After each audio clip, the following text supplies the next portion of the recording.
శ్రీమాత్రే నమః. మిత్రులందరికీ శుభోదయం. ఈరోజు శ్రీ విశ్వావసనామ సంవత్సర ఆషాఢ బహుళ నవమి శనివారం. ఈరోజు భరణి నక్షత్రం. ఈరోజు జూలై 19, 2025 తేదీ శనివారం. ఈరోజు దుర్ముహూర్తం ఉదయం 5:37 7:20 వరకు ఉంది. వజ్యం ఉదయం 10:54 12:33 వరకు కూడా వజ్యం ఇవ్వడం జరిగింది.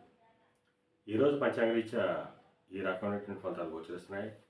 అలాగే ఈరోజు నక్షత్రం అయినటువంటి భరణి నక్షత్రం ఎవరికి తారాబలం కుదురుతుందో మనం పరిశీలించినట్లయితే అశ్విని, కృత్తిక, రోహిణి, ఆరుద్ర, పుష్యమి, మఖ, ఉత్తర, హస్త, స్వాతి, అనురాధ, మూల, ఉత్తరాషాఢ, శ్రవణం, శతతార, ఉత్తరాభాద్ర. ఈ నక్షత్రంలో జన్మించినటువంటి మన మిత్రులందరికీ కూడా ఈరోజు నక్షత్రం అనేటువంటి భరణి అనుకూలంగా ఉంటుంది. అందువల్ల ఇప్పుడు చెప్పుకున్నటువంటి నక్షత్ర జాతకులందరికీ ఈరోజు శుభకరంగా ఉండే అవకాశం ఉంది. అలాగే రాశి ఫలాలను మనం పరిశీలించినట్లయితే మేషరాశిలో జన్మించిన వాళ్ళకి ఆరోగ్యం చేకూరుతుంది, కార్యజయం కలుగుతుంది. వృషభ రాశిలో జన్మించిన వాళ్ళకి అనారోగ్య సూచన, ధనవ్యయం, కార్యాటంకాలు ఏర్పడతాయి. మిథున రాశిలో జన్మించిన వాళ్ళకి చేసేటువంటి వ్యాపారాలు లాభసాటిగా సాగుతాయి. కర్కాటక రాశిలో జన్మించిన వాళ్ళకి ఉద్యోగ అవకాశాలు పెరుగుతాయి. సింహరాశిలో జన్మించిన వాళ్ళకి పితృరాజధానికి సంబంధించి శుభవార్తలు ఉంటారు. కన్యారాశిలో జన్మించిన వాళ్ళకి అనారోగ్య సూచన, ధనవ్యయం కలుగుతుంది. తులారాశిలో జన్మించిన వాళ్ళకి కళత్రపూర్వక ధనలాభం కలుగుతుంది.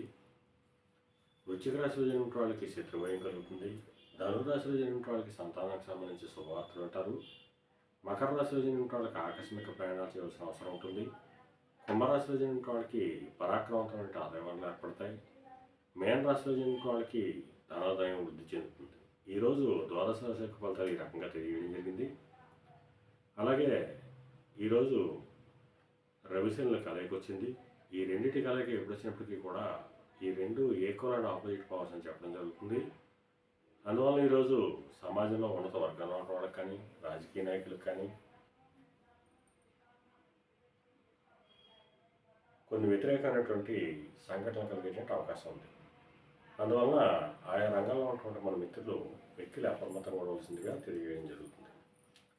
అలాగే ఈ రంగాల్లో ఉన్నటువంటి వాళ్ళకే కాకుండా మిగిలిన వృత్తుల్లో ఉన్నటువంటి వాళ్ళకి కూడా తీవ్రమైనటువంటి వ్యతిరేకమైనటువంటి సంఘటనలు కలిగేటువంటి అవకాశం ఉంటుంది. అందువలన అందరూ కూడా అప్రమత్తంగా ఉండవలసిందిగా తెలియజేయడం జరుగుతుంది. అలాగే ఈరోజు శనివారం. అందువలన ఆ పరమేశ్వరుణ్ణి ఆవు పాలతో అభిషేకించినట్లయితే సర్వశుభాలు కలుగుతాయని చెప్పి శాస్త్రీత్యా తెలియజేయడం జరుగుతుంది. అలాగే మళ్ళా రేపు శుభోదయం కార్యక్రమంలో మరిన్ని విషయాలు తెలుసుకుందాం. అంతవరకు మన మిత్రులందరికీ మరొకసారి శుభోదయం. ఇట్లు మీ పెదబాబు సిద్ధాంతి గొల్లవాడ.